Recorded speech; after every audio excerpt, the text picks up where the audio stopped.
Quand j'ai été rencontrer une de ces autorités, la première des choses qu'elle a eu à me dire, je vous conseille de faire très attention sur cette enquête parce que si vous me mettez en cause, ça ne va pas me plaire. Quand vous menez ce genre d'enquête, vous n'avez pas droit à l'erreur.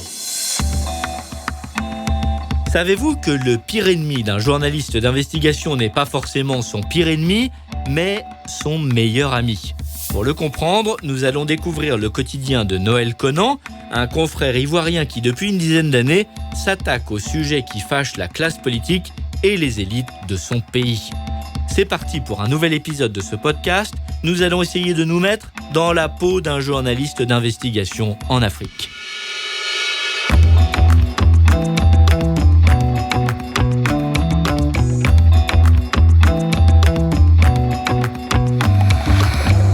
Ce podcast vous est proposé par Samsa Africa, qui accompagne celles et ceux qui racontent l'Afrique qui bouge. Un podcast produit avec le soutien d'Internews, République démocratique du Congo.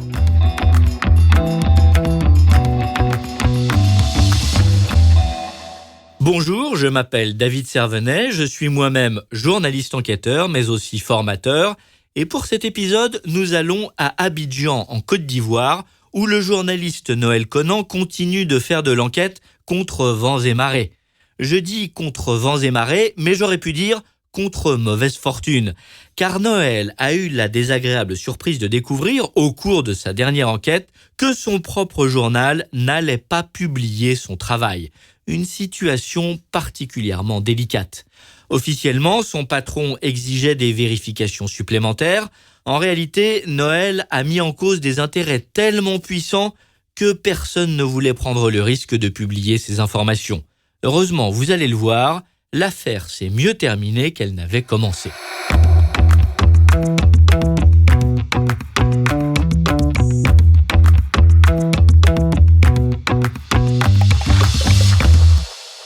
Je suis Noël Conan, je suis journaliste d'investigation. Je travaille pour un journal ivoirien appelé L'Éléphant déchaîné. Alors, L'Éléphant déchaîné, c'est un journal indépendant. Le fondateur, M. Assalé Temoko, en créant le journal, s'est beaucoup inspiré du modèle français pour le faire ici, mais on dirait qu'on l'a ivoirisé. On l'a rendu, comme on dit dans notre contexte ivoirien, comme un journal d'investigation, mais aussi un journal satirique.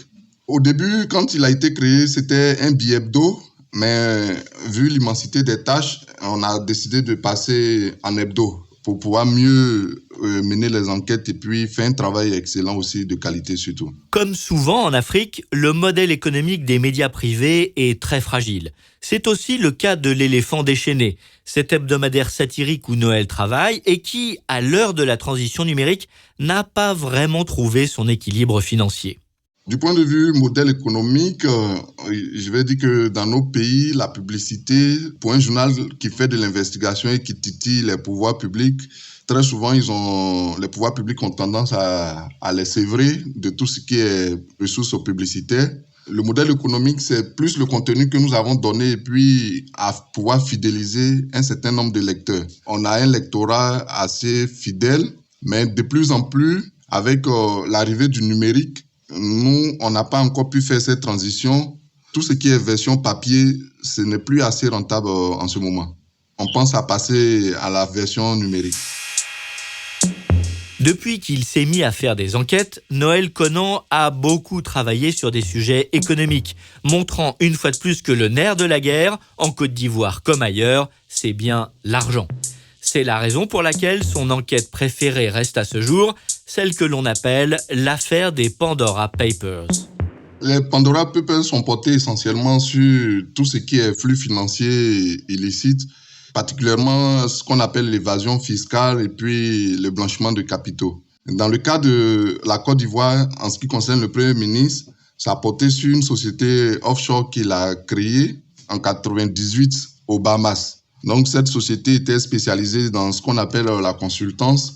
On a cherché à savoir si depuis la création de la société en 1998 jusqu'à aujourd'hui, où il est en fonction en tant que Premier ministre de Côte d'Ivoire, la société était toujours en activité, si il agissait toujours à travers cette société. Dans l'enquête, on n'a pas pu démontrer cela Mais on a pu remonter jusqu'en 2006 où la société a continué de fonctionner. Il n'a pas voulu réagir pendant l'enquête pour nous donner sa version des faits, mais on a plus basé l'enquête sur le problème d'éthique que cela posait. En tant que pouvoir public, en tant qu'autorité publique, ils demandent aux citoyens, aux concitoyens de payer leurs impôts, d'être des citoyens modèles. Mais quand eux, en tant qu'autorité, ils ne montrent pas cet exemple, il y a un problème d'éthique qui se pose et c'est sur cet aspect que l'enquête s'est beaucoup focalisée. C'est ce que je peux dire. Très souvent, comment est-ce que ça se passe avec le consortium? Le consortium met à notre disposition une base de données que nous sommes chargés d'analyser, exploiter et puis sortir des informations qui concernent nos réalités, nos pays. Donc, c'est ce que nous avons fait comme on a l'habitude de faire. Ils ont mis à notre disposition la base de données et pendant plusieurs mois, on a fait tout ce qui est analyse, tout ce qui est exploitation et on a pu trouver en ce qui concerne la Côte d'Ivoire le nom de plusieurs autorités. Donc, il y a celui de Patrick Hachi et puis d'autres autorités encore dont l'enquête n'a pas encore fait l'objet de publication. Donc, c'est un travail de collaboration qui est très efficace parce que il y a plusieurs journalistes venant de plusieurs continents. Très souvent, quand on a des soucis, on se réfère à travers notre plateforme sur laquelle on échange à d'autres confrères qui certainement pourront nous aider dans le partage d'informations. Et c'est ce que nous avons fait durant tout ce temps-là pour pouvoir sortir l'enquête après 2 ans de travail souterrain, je dirais. Dans ce genre d'enquête collective, c'est le consortium qui dirige et coordonne les recherches ainsi que la publication des informations. Autre détail important, ce sont les journalistes enquêteurs qui adhèrent à l'ICIJ, le consortium international des journalistes d'investigation, pas les médias pour lesquels ils travaillent. Quand nous menons ce genre d'enquête, l'initiateur de l'enquête, c'est ICIJ. Généralement, au niveau national, nos médias servent de support pour la publication de cette enquête-là. Voilà un peu comment est-ce que se fait la collaboration. Donc, du début jusqu'à la fin, c'est ICIJ qui est le meneur, le propriétaire de tout ce qu'il y a comme enquête. L'ICIJ a l'exclusivité et puis nos médias collaborent en publiant l'enquête au niveau national. Sur le papier donc, tout fonctionne parfaitement. Mais avec les Pandora Papers, il va y avoir un bug. Car au dernier moment, le propriétaire de l'éléphant déchaîné décide de ne pas publier l'enquête de son propre rédacteur en chef. ICIJ demande à ce que l'information ne soit pas portée à la connaissance des collaborateurs au sein du journal. C'est quand on franchit certaines étapes, on n'a pas d'autre choix que de porter cela à la connaissance d'un des collaborateurs. Ça peut être le directeur de publication ou le rédacteur en chef pour qu'il sache déjà ce sur quoi on travaille et en vue de la publication. Quand on a avancé après la recherche documentaire, il était question maintenant d'avoir la version du Premier ministre. Donc, j'avais averti mon patron, M. Assalé, que effectivement, je travaille sur une enquête internationale et que l'enquête porte sur le Premier ministre Patrick Hachi. Donc, je souhaiterais avoir sa version des faits dans le cadre de ce pourquoi il est indexé dans l'enquête. Il m'avait dit qu'il n'y avait pas de problème, que je pouvais approcher son service de communication. C'est ce que j'ai fait. J'ai envoyé directement un message WhatsApp au Premier ministre lui-même. Et le jour qui a suivi, mon patron m'a appelé pour me demander un peu plus de détails sur l'enquête. Et je lui ai fait venir quelques documents qui prouvent que le Premier ministre détient une société offshore et que la société est effectivement en son nom. Donc, le jour qui a suivi encore, il a été reçu par le Premier ministre et que ce dernier, il reconnaît effectivement avoir créé la société, mais la société ne détient pas d'actifs, la société n'a jamais travaillé en Côte d'Ivoire ici et qui ne fait pas de l'évasion fiscale. Et il ajoute que le Premier ministre souhaiterait que, pour des questions politiques, puisqu'il y a une bataille qui se mène au sein du parti, le parti actuellement au pouvoir, le RHDP, il ne souhaiterait pas que l'enquête fasse publication, car ça pourrait compromettre sa candidature en 2025. Suite à cet échange, j'étais confus venant de mon employeur qui me demande une telle chose alors que nous sommes un journal d'investigation. On n'est pas là pour caresser les dirigeants ou un citoyen dans le sens du poil. C'est des faits. Il fallait porter cela à la connaissance de nos concitoyens pour voir à qui on a affaire. J'ai continué malgré ça à faire l'enquête. J'ai posé le problème aussi aux responsables de ICIJ. De leur côté, ils ont envoyé un message au Premier ministre. Il n'a pas réagi. Ils lui ont envoyé un autre mail il n'a pas réagi. Moi également, de mon côté, je n'ai pas baissé les bras, j'ai continué à le relancer, j'ai envoyé un mail, il n'a pas réagi, j'ai envoyé un mail aussi au service communication de la primature, ils n'ont pas donné de suite au mail. Jusqu'à la veille de la publication de l'enquête, le lundi 4 octobre, je crois, mon patron m'appelle de nouveau, après avoir reçu le papier. Il dit qu'il y a un élément que j'ai inséré dans le papier qui concerne une société américaine, Pack Glover Group, avec lequel le Premier ministre a signé tout récemment, c'était en septembre 2020, un accord de consultance. Il a dit que c'est un élément nouveau qui ne figurait pas dans l'enquête qui a été porté à la connaissance du Premier ministre, que ce dernier souhaiterait réagir. Et ça fait depuis combien de temps on lui court après pour pouvoir avoir sa réaction. Je ne comprends pas pourquoi c'est à la veille de la publication de l'enquête qu'ils veulent réagir. Il a souhaité qu'on ait la réaction de ce dernier forcément avant publication de l'enquête. Voilà où nos points de divergence sont nés. En tant qu'employeur, c'est son journal. Il a opté de ne pas publier l'enquête. Voilà donc une situation tout à fait inédite pour Noël Conan. Être censuré par son propre employeur sous un motif qui paraît fallacieux puisqu'il conditionne la publication de l'article à la réaction du principal mis en cause qui ne veut pas réagir. C'est là que la force du collectif va prouver son efficacité, comme le raconte Noël, puisque vous vous souvenez que notre confrère fait partie de l'ICIJ et de la cellule Norbert Zongo, la Cenozo, un autre consortium basé en Afrique de l'Ouest. L'enquête a été publiée sur le site de la Cenozo. ICIJ également a publié l'enquête. Derrière ça, si vous voulez, j'avais déjà quelques soupçons. Le patron déjà avait pris des engagements. Bon, ça, je ne veux pas le livrer. Mais il avait déjà convenu que l'enquête n'allait pas être publiée dans son journal. Donc, les arguments qu'il a avancés à la dernière minute, je savais plus ou moins qu'il était embarrassé par cette enquête et qu'il ne voulait pas que ça soit publié dans son journal Éléphant déchaîné. Voilà un peu ce que je peux dire sur ce qui s'est passé entre mon employeur et moi.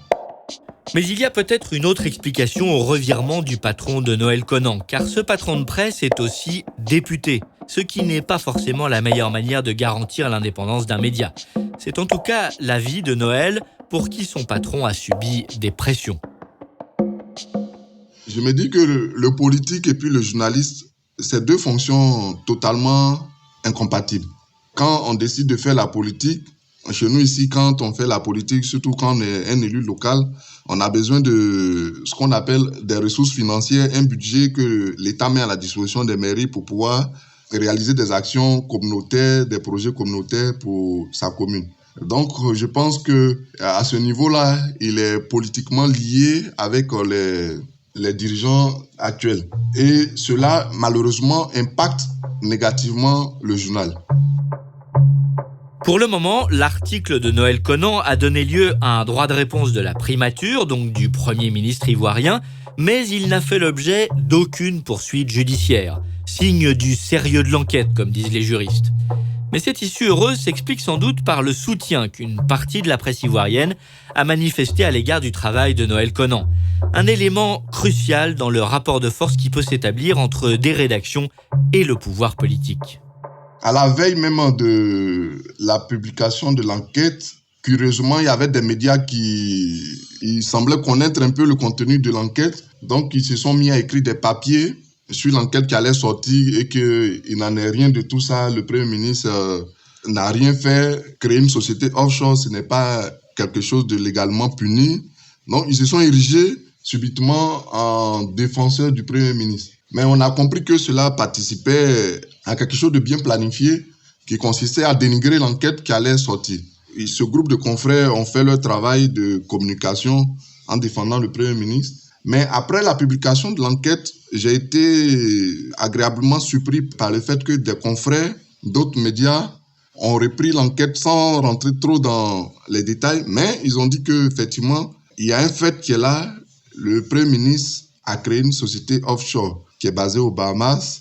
Même si la société, on n'a pas pu prouver qu'elle a eu des activités en Côte d'Ivoire ici, le fait est là, c'est que ce dernier a créé une société et qu'en tant qu'autorité publique, comme on dit, c'est des personnalités politiquement exposées. Il n'aurait pas dû le faire en tant que citoyen. Il devrait montrer le bon modèle en créant sa société sur place ici pour payer tout ce qui est lié aux charges fiscales. Donc, à ce niveau, comme je dis, il y avait des confrères qui ont joué le rôle de communicateur du Premier ministre et des confrères qui ont analysé à sang-froid l'enquête que nous avons publiée, qui ont essayé de la reprendre ça dans leurs médias.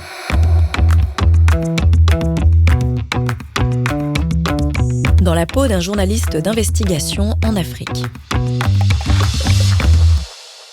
Pourquoi devient-on journaliste ? Cette question, Noël Conan se la pose parfois, car il doit bien avouer qu'il est tombé dans la marmite de l'info un peu par hasard.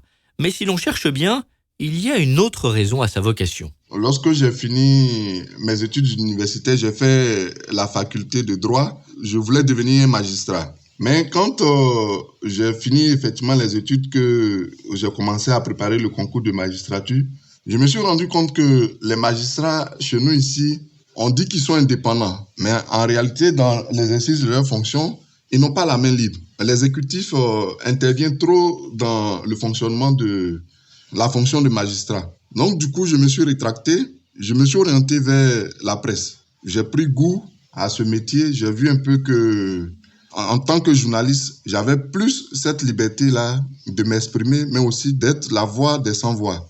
Être aussi un moyen de contrôle de l'action des décideurs, du pouvoir judiciaire et même aussi du pouvoir législatif. Donc, on avait cette possibilité-là, comme on dit, de voir un peu si les différents pouvoirs agissaient normalement dans le cadre de l'exercice de leurs fonctions.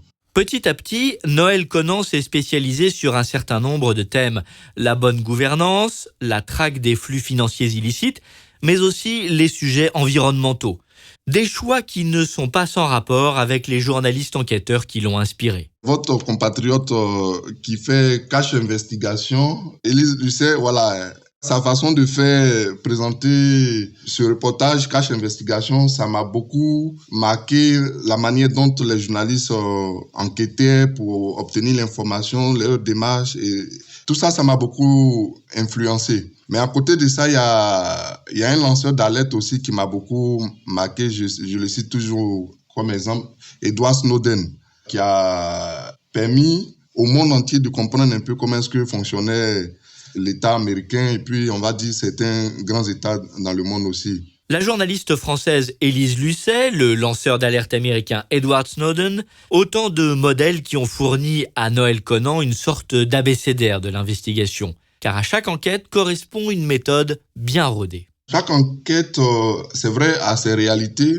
mais la méthode journalistique demeure la même. On commence toujours par la recherche documentaire, et puis après, une fois on a collecté assez d'informations, il faut traiter l'information, et puis passer maintenant à la phase de rédaction, et puis la publication. Et c'est vrai que chaque enquête est différente, mais l'approche est toujours la même chose. Les réseaux sociaux, Internet, c'est des outils indispensables pour toute enquête. Je dirais même que dans le cadre de Pandora Papers, Internet, réseaux sociaux ont servi peut-être à 70%. Et le reste, c'est des démarches au terrain, quelques vérifications. Sinon, aujourd'hui, la plupart de nos enquêtes, c'est sur Internet avec les données ouvertes et puis d'autres sites spécialisés, spécialement dédiés aux journalistes d'investigation, sur lesquels on va pour pouvoir obtenir les informations que nous recherchons. C'est un outil incontournable aujourd'hui, les réseaux sociaux et puis l'Internet. Mais la vraie clé de la méthode d'enquête de Noël Conan, c'est la confiance. Une confiance indispensable à établir avec les sources pour qu'elles livrent leurs informations. Je pense qu'il y a une certaine méfiance quand on approche une source. Elle se dit qu'on va l'exposer ou citer publiquement son nom dans l'article. Donc, il faut faire une approche qui consiste à mettre la source en confiance et puis dire que si elle le désire, elle ne sera pas mentionnée. Lorsque on approche une source, on ne doit jamais mettre sa source en danger parce que, en le faisant, je pense que le journaliste peut perdre toute crédibilité. Je pense que l'aspect approche de la source pour la mettre en confiance et puis lui montrer un peu votre méthode de travailler, c'est très important pour que cette dernière accepte de s'ouvrir à vous et puis vous donner des informations que vous attendez d'elle. Donc, la confiance et puis aussi être à l'écoute de cette source-là. Évidemment, cette confiance repose aussi sur le sérieux du travail des journalistes d'investigation. Et le premier critère de ce sérieux, c'est la sécurité des échanges et des communications. Dans le cadre de cette collaboration, le consortium nous a donné vraiment des méthodes pour pouvoir nous protéger nous-mêmes et puis protéger aussi nos sources. Parce que ça, c'est très important aussi dans notre métier. C'est vrai, il est important que le journaliste se protège, mais il est important aussi de protéger ses sources. Donc, en ce qui concerne le journaliste lui-même, on se protège à travers non seulement nos communications, les partages d'informations, il y a des canaux dédiés, des messageries privées, cryptées que nous utilisons, Signal, Telegram, sans oublier PGP, mais également il y a la plateforme de ICIJ que nous utilisons qui est très sécurisée. Donc, ça, c'est les premières mesures. Maintenant, lorsqu'il s'agit des enquêtes que je mène au niveau national ici, c'est toujours la même méthode, mais aussi les déplacements qu'on fait, on essaye d'être beaucoup prudent, ne jamais accepter un rendez-vous dans un lieu totalement fermé. Donc, il faut toujours un lieu public où il est plus facile de pouvoir échapper si c'est un piège qu'on t'a tendu. L'autre moyen très important aussi, c'est avant publication des papiers, c'est important d'avoir un spécialiste, de préférence un avocat, qui passe au peigne fin l'article pour voir s'il n'y a pas des phrases ou des propos qui pourraient vous porter préjudice. Ça aussi, c'est très important avant la publication de toute enquête. Les menaces, les pressions, avec les années, Noël Conan a fini par s'habituer à évoluer dans un milieu hostile pour les journalistes ivoiriens. Il y a des pressions. Les pressions, elles sont récurrentes. Très souvent, quand on travaille sur des enquêtes qui concernent les forces de l'ordre, les militaires et autres, on fait beaucoup attention. En ce moment, je travaille sur une enquête qui porte sur la criminalité organisée. C'est un trafic qui s'est passé entre plusieurs pays, mais la Côte d'Ivoire était le point où le butin de guerre devait servir pour aller en Europe. Donc, ça implique des forces de l'ordre, des autorités sécuritaires importantes. Quand j'ai été rencontrer une de ces autorités, la première des choses qu'elle a eu à me dire, je vous conseille de faire très attention sur cette enquête parce que si vous me mettez en cause, ça ne va pas me plaire. Donc, quand une autorité vous dit ça déjà, je ne sais pas comment dire, mais c'est une menace voilée. Et quand vous menez ce genre d'enquête, effectivement, vous n'avez pas droit à l'erreur. Pour gérer cette pression, Noël Conan a ses petits trucs. Le premier, c'est de partager la pression pour moins la subir. L'expérience que j'ai eue, c'est d'en parler. C'est d'en parler à peut-être un confrère en qui vous avez confiance. D'abord, quand vous trouvez cette oreille attentive à qui vous confiez, ça vous soulage un temps soit peu. Maintenant, à sang-froid, vous avez le temps d'analyser et puis voir comment mener la suite de l'enquête. Maintenant, si c'est une enquête qui a été déjà publiée pour laquelle on vous menace, je suis sûr d'avoir fait mon travail de façon correcte. Je ne regrette rien. Et puis cette menace-là, c'est vrai que je prends des mesures pour me protéger. Ça ne me branle pas, cette menace-là, parce que je sais que j'ai fait correctement mon travail.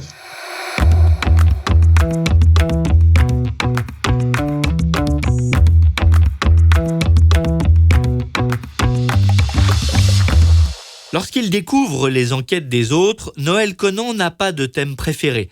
À ses yeux, l'important, c'est l'impact d'une investigation, sa capacité à changer la société, à faire évoluer les rapports de force. Toute enquête qu'on publie, ça a pour but d'aider nos concitoyens à faire le bon choix ou à être informés sur les agissements de certaines personnes qui se disent des modèles. La façon de raconter l'histoire par un journaliste, ça me capte, ça attire mon attention, ça me permet de juger la qualité du travail.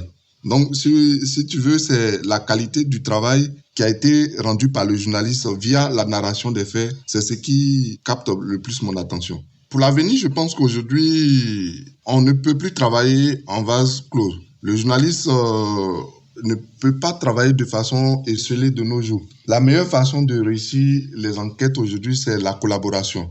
On parle de plus en plus d'enquêtes transfrontalières.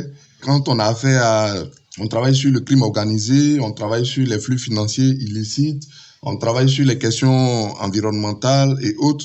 Je pense qu'on a besoin d'échanger avec plusieurs confrères.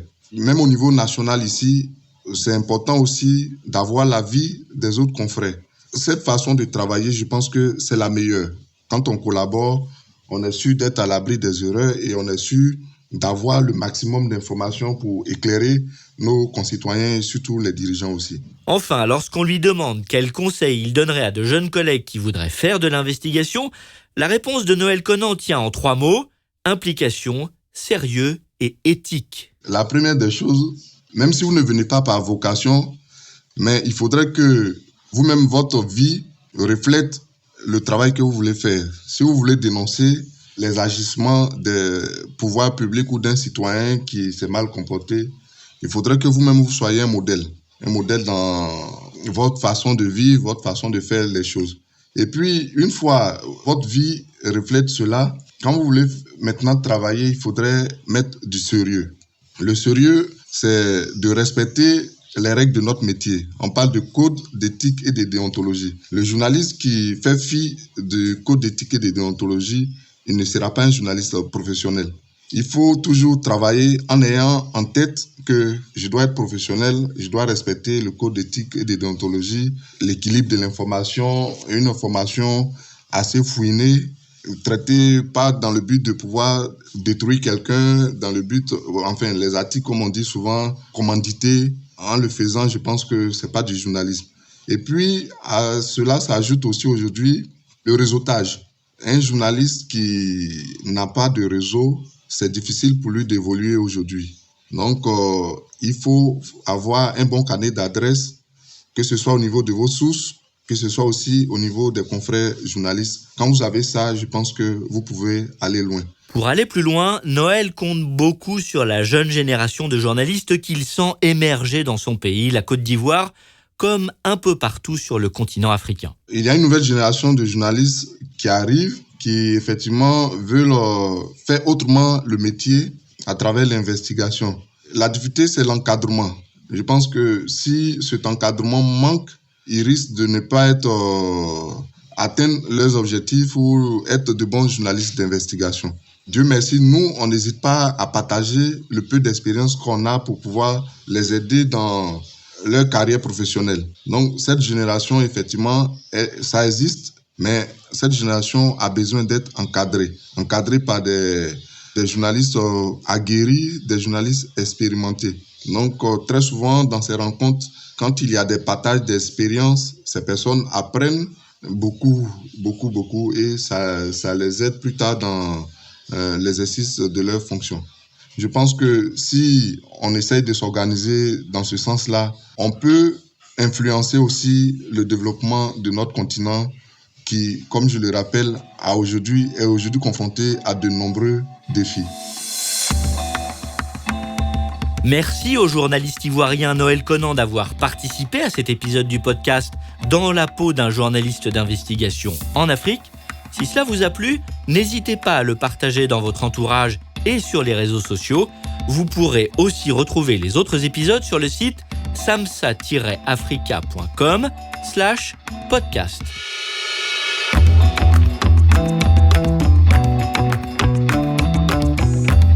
Dans la peau d'un journaliste d'investigation en Afrique.